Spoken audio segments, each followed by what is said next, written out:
Poddo.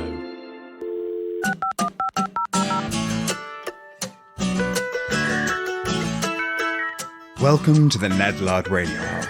I'm Nick Hilton.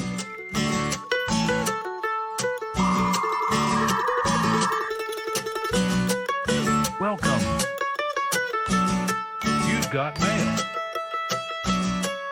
I have a list of enemies whose names I recite deep in the dark recesses of my heart like Arya Stark.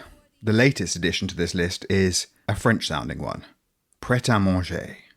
Pret, as it's better known, is a chain of high street coffee and sandwich shops, predominantly here in the UK and predominantly in London. A couple of years ago, they did something pretty unusual for a retailer. They introduced a subscription model. For an upfront cost of something like 30 quid a month, you became entitled to 5 barista brewed drinks per day, as well as 20% off the whole food menu. For dumb idiots like myself, whose dopamine levels are quite closely correlated to the frequency with which I give myself a little treat, it was a no-brainer. I began to go into Pret several times a day, ordering increasingly eccentric drinks like a salted caramel latte because the price no longer mattered and I wanted to get value for money. My order, ultimately, was a strong oat flat white, a drink that retails in Pret for about £4.20. So why are they now my enemy?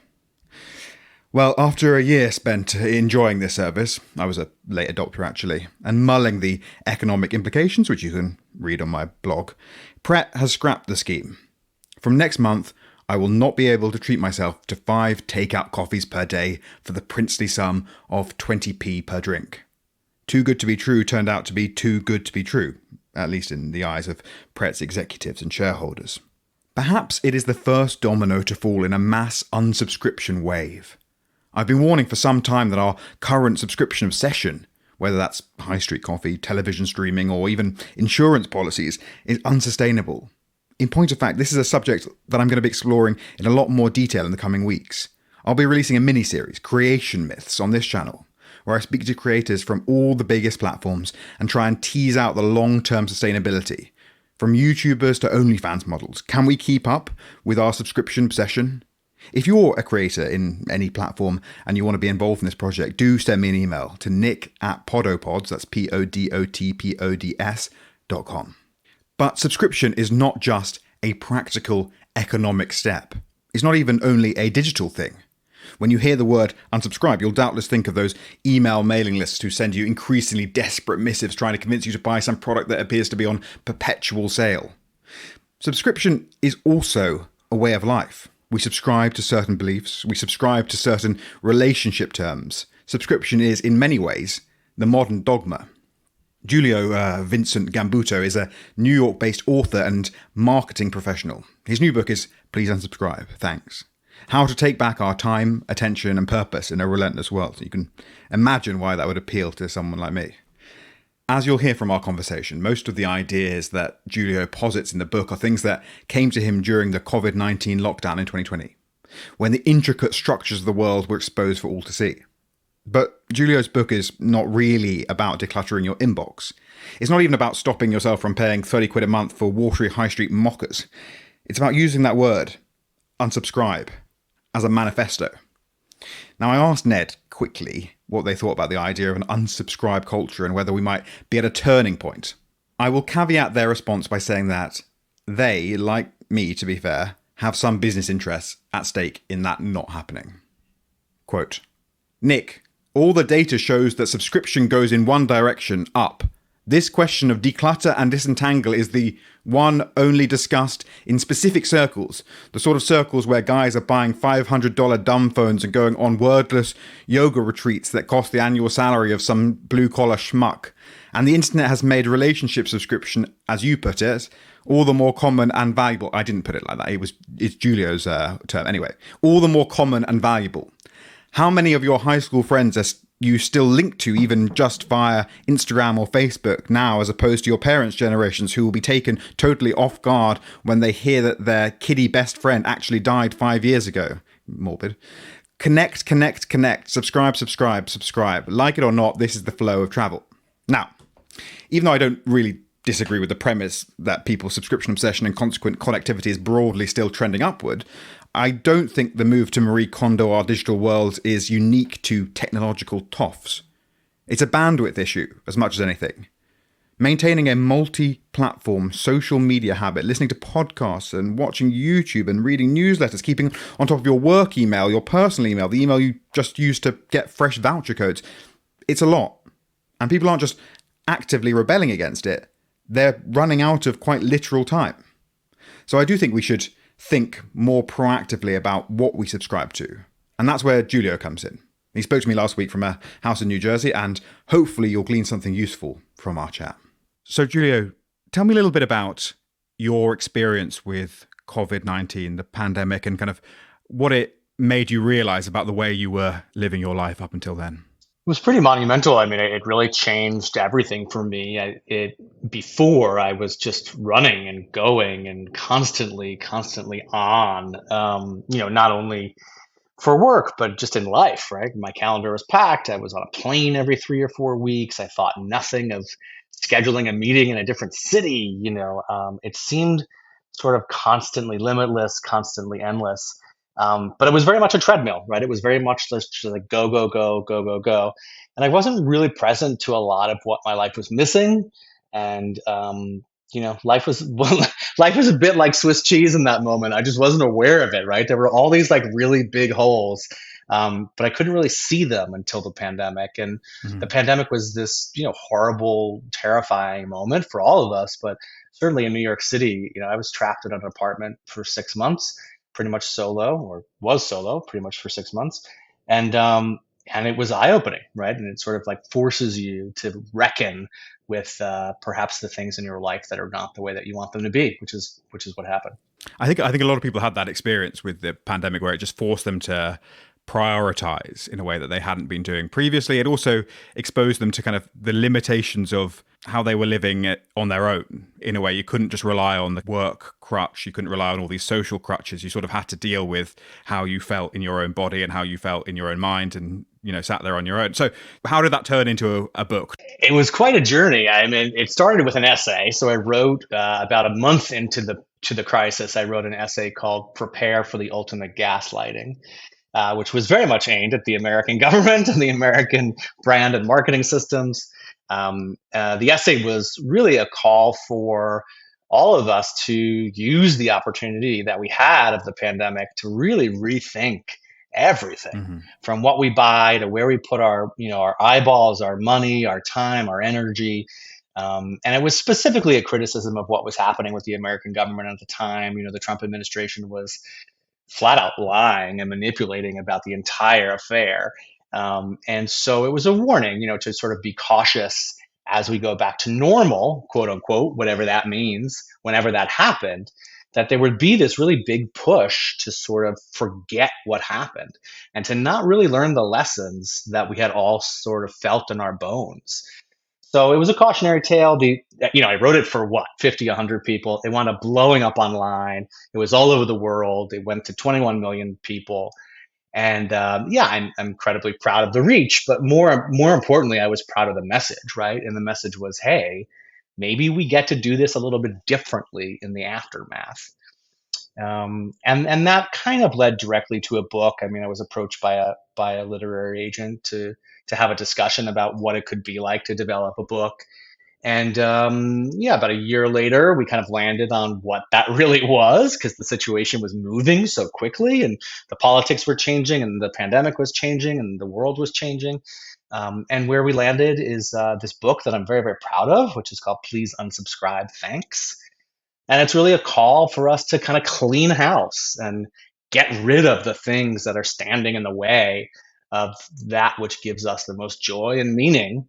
And just focus on that. We learned it in the pandemic. We can keep the lesson going. Okay, so the book is a sort of Marie Kondo for the modern mind. It's in the title. Unsubscribe is a very online way of describing this. I think you're talking not just about technological unsubscription, but social unsubscription, various things, work unsubscription. But talk me through the philosophy then of unsubscribe. Sure. Someone else put it this way, and I like it. I like the framing of it, which is that it's an elimination diet, really, for all parts of life. And what that means is, what I'm advocating for is to step back from all of it and really reevaluate where you want to intentionally put your time, your focus, your eyeballs, your cash, and not to go live in a cabin in the woods or become Amish or leave society, but to be really intentional about how you interact, where you're putting your clicks, not only online, but where you're putting your focus with the people in your life, and where are you sort of putting the investment and the love that you have in the beliefs about who you are. So the book really tackles the idea of subscription and what that really means at three different levels. One, on the surface, which is the obvious, which is emails and all the pinging and the ringing and the dinging. But then at a deeper level, which is the social subscription, right? Who are we tethered to socially, whether that is a friend, an associate, a colleague, people in organizations and groups and community members? Who's toxic, right? Who's in the way? Who's the one that you sort of have to cut the tether from? Um, and that can be a really powerful, it can be a painful process, but a powerful process. And then also, thirdly, which is much deeper and psychological, but what are the things that we subscribe to about ourselves and about the world that don't serve us anymore? I think a lot of us sort of felt before the pandemic that, we believed in A, B, C, D, and E, and those sort of provided the premise of our life. And the pandemic sort of shook a lot of that up. I'm not sure I believe A, B, C, D, and E anymore. And so, I use the word subscribe and subscription to kind of look at all these things that we commit to, whether it's, money or thoughts or beliefs or friendships, whatever that might be. We'll come back to it in a second as a sort of branding exercise, but I'm just curious about, from your personal perspective, going on your journey of unsubscription. You talk about those three tiers. How did those three tiers of decluttering work for you? What were the things that you wanted to unsubscribe from? Well, first, let me tell you why I chose those three, which is that, and it's related to the essay very in a primary way. When marketers look at targeting us, those are the three levels that they want to hit, right? They want to sort of meet you at a digital place on your screen at your click. They want your social circle, whether that's online or off, to be talking about their products and talking about their services. And then they want to hit the beliefs that you have about yourself that say, okay, I'm overweight, so I've got to click on the Weight Watchers ad. Or I don't look good at the gym, so I've got to buy this $400, pair of sneakers. Or whatever that might be. Those are the three levels that people are looking at when they're marketing to you. And so I wanted to attack the idea of subscription at those levels. And so, for me, it was really about, well, first, cleaning up my digital life completely. I've been subscribing to shit for 20 years, right? Ever since 2004 when I got my iPhone, that was it. You just subscribe. Never do you unsubscribe unless things are truly annoying you. And so that was sort of the first line of attack, right? Was my inbox and my digital life. And putting limits back was really important. So a lot of times people will ask me like, well, what if I don't want to take that particular piece of advice? Or what if that takeaway is not right for me? Or, I'm a mother with 3 kids. That doesn't work for me. I get all of that because there's a lot of suggestions in the book that might work for you, might not work for you. But I think at the end of the day, the question to be asking is, how do I put limits back? How do I slow down the process? How do I make it more human? This digital capitalism has sort of eroded our ability to have boundaries and limits up, whether that's with Costco or Best Buy or Walmart or any of the brands in the UK. Those are the US ones. But then, of course, with each other, with people who can reach you all day long, pinging and ringing all of your devices. Yeah, for me, it was about starting at the surface and then going deeper. For me, it's one thing to rid yourself of all those kind of like subscriptions that you almost forget about, and the digital stuff is crazy. I mean, I have all sorts of. Occasionally, I'll audit my subscriptions and realize that there's something I've been paying £6 a month for the last 5 years that I've used 3 times. So that sort of stuff is one thing. It's harder, I guess, to do that same unsubscribe process with, you refer to like toxic relationships, IRL, as the kids say. Much harder, right? Much harder. But I really think that so much of our joy and our satisfaction lies on the other side of really hard conversations. We all have, probably two or three really hard conversations in our life that we're resisting or that we don't want to have, or relationships that are really not where you want them to be. And my call is not to, sort of cut ties and never be in communion with people. In fact, it's the opposite, right? But it's to sort of sort out those relationships and make sure that the ones that work are really working, and that you're doubling down on them, and that you're giving them the sort of gardening that they need, right? The Hmm. love, the water, and to maybe, give ourselves permission to let the other ones go. I think we've all been under this. We've all been sold this like very sexy story that like, being in touch with everyone we've ever met in our entire lives is what we're supposed to do. But it seems to have eroded the social fabric in a really big way. Mm. I'm interested in the interrelation between the first and the third of your unsubscribe mechanisms. Unsubscribe reminds me a little bit of this phrase, kind of log off, which is often used as a sort of meme on social media. You'll see someone ranting about something, and this often happens in like the very toxic culture warsy parts of the internet, and someone will just reply, log off. And it's both literal in the sense that, like, stop posting this crap, but also it's a sort of psychological thing, being like, you need to take a step back from the discourse. And the third of your points, I think, is about almost like a subscriptions to ideologies or ways of living, that sort of thing. Is there a relationship between this first one, the digital unsubscription, and the third one, the ideological unsubscription? Absolutely. I mean, for sure, what these systems have done is sort of deepen our commitment and our loyalty to certain ideologies and to certain ways of thinking. And by taking them sort of out of the human sphere and putting them into the digital sphere, or out of the IRL sphere and putting them in the digital sphere, what we do is we sort of eliminate the need for conflict resolution. We eliminate all of the sort of messy parts of having to deal with another human being in front of you making an argument that you disagree with. On the internet, everyone agrees with you, and if you don't, you just click and they're gone. So it's made us much more loyal, and much more. It has deepened our commitment to certain ideologies. But what I'm even more interested in is, why do we do the things that we do, right? That extra post, that nasty post, that, whatever that might be, where is that coming from in each of us? It's coming from a need to be right. It's coming from a need to have the last word. Mhm. It's coming from a need to be perceived as intelligent or smart. It's coming from a lot of needs in us that, if there's no barrier between thinking that and acting on it, then you're just posting and posting and posting and posting.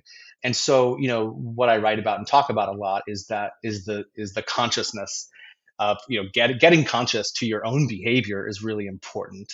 Knowing why you have to have the last word is probably a really good personal exercise and exploration that would, affect that online behavior as well. Just out of curiosity, then, what are the sort of things in this third tier that you unsubscribed from in your process of coming up with the kind of the philosophy? Sure. I mean, there were two really big ones that I'll share with you. One was about success, right? One was about understanding what is a successful life. I had sort of been running and going and flying and achieving, achieving, achieving. I'm a nerd. I was raised to sort of as a type A, or I am a type A personality, but I was raised, to constantly win that award and that trophy, dot, dot, dot. And I had convinced myself that that was happiness. And I think I had sort of written this story into my head, and I was very much subscribed to it for years and years and years, that winning was happiness. And that broke, right? That broke in the middle of the pandemic, right? That idea sort of just dissolved in front of my face, because it became really clear in the pandemic that actually happiness has nothing to do with my version of success. It has everything to do with the relationships in my life and the people who are in it or are not in it, and how I relate to them. And the primary one being a close, intimate relationship, right? Mhm. Plenty of people are single and are very happy single. I was not one of them. So one of the things that really came out of the pandemic for me was a committed long-term relationship, which I couldn't be in before the pandemic, right? I couldn't see it. I didn't have the patience to sort of let it grow. I didn't give myself the time and the space by just staying still in one city, in one place with a clear calendar enough to let a relationship grow. And of course, that challenges all sorts of beliefs, right? Like, am I worthy of a relationship? Am I worthy of love? Am I worthy of having someone love me the way that my partner does now? So those. That's not email, right? Yeah. That's a much deeper exploration. But I think that they're related, right? I think, and the premise of the book is that they are related because how we feel about ourselves affects our behavior, and our behavior, becomes manifest online and offline in a number of ways. Yeah, Maggie Jackson, who is a writer who's appeared on this podcast before, and those interested in this can listen to the episode. I think it's called The Uncertainty Paradox. She wrote this book about uncertainty and basically how predominantly through digital systems, through the internet, people are less uncertain than ever. They're more and more convinced of the absolute rightness of their opinion, and they become more and more entrenched. And she kind of argues that it's just a good discipline to know what you don't know, and to introduce that element of uncertainty, which is to some extent, I think, similar to what you're talking about here. Although there's always the danger that you replace one certainty with another. I mean, the idea of dissolving the attachment to work as the metric of success to replace it with, a relationship being the metric of success. Is it one certainty for the other? Are you unsubscribing only to resubscribe? And is that okay? Because, you talk about your book being a renewal, I think, as well as a removal. Can you talk me through the resubscription model? Sure. I mean, I'll certainly let you know if that's the case. It's feeling pretty good for the last 4 years. But I do think it's the resubscription part of it is simply this, right? You can't live outside of society. I mean, people do, certainly. And there are plenty of parts here in America where people do and try. But at the end of the day, most of us we are a communal species. We're a species that relies on community, and we have to deal with each other. We have to reckon with each other. We have to disagree with each other, and we've got to be able to allow society to function with each other. So my call is never that you sort of close up shop and go away. It's more that the important. It's really difficult to see what is valuable in life and what is really valuable to you, whether it's online or off, if you're constantly on. Mm-hmm. And so my call is for people to step back as much as they possibly can, to reevaluate it all, and then to engage in the parts of it that work, right? Engage in the parts of it that are truly valuable, engage in the parts of it that do give you joy, do give you meaning, do give you satisfaction. There are plenty of those, right? And you can think of it in the simplest way. Like, if I'm subscribed to like 100 influencers and one of them are giving me valuable information, right? I'm not seeing, feeling, digesting, understanding that person's valuable information because it's lost in the sea of everything else. So if you think about that for all parts of life, right? There are friends whose friendship I value deeply, but I can't get to them because they're sort of lost in the sea of the chaos of this like hyper social life, online and off.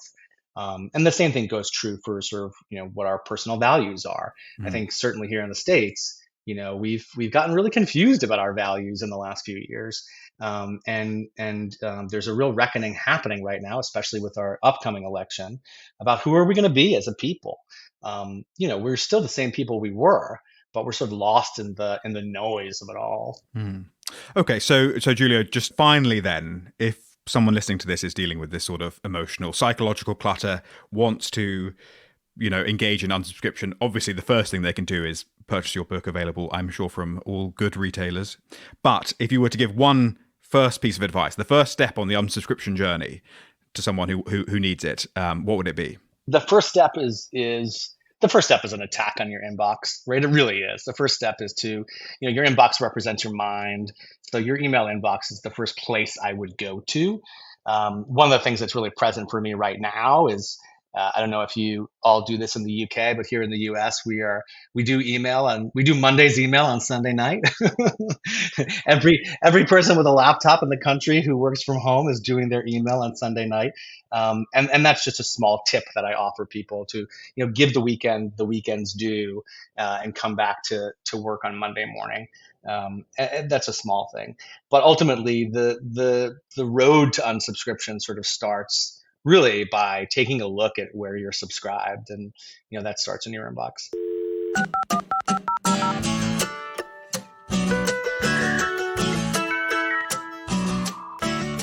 You've been listening to the Ned Ludd Radio Hour with me, Nick Hilton. Our music is The Internet Song by Apes of the State. The cover artwork is by Tom Humberston. You can find out more at nedluddlives.com, and please do leave a rating and review on Spotify or Apple or wherever you're listening to this. Otherwise, I am just howling into the void. I'll be back soon, and in the coming weeks, we will be launching this Creation Myth series, so do tune in for that.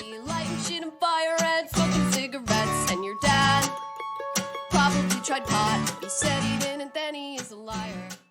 Bet your mom